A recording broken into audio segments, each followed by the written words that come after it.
and that's just left on for 1 minute.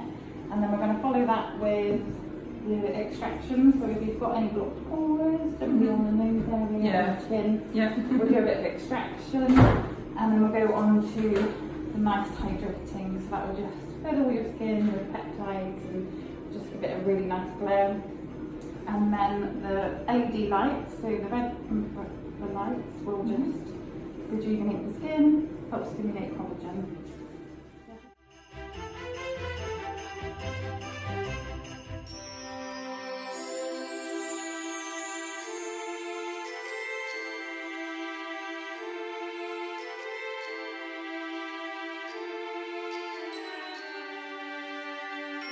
This is the exfoliation part, okay? There we go.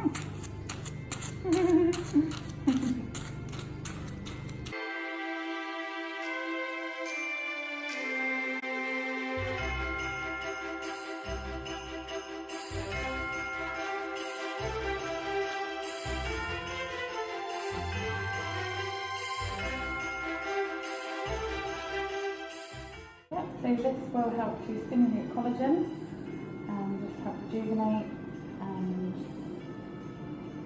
calm the skin. This one's ideal for oily skin types, open pores.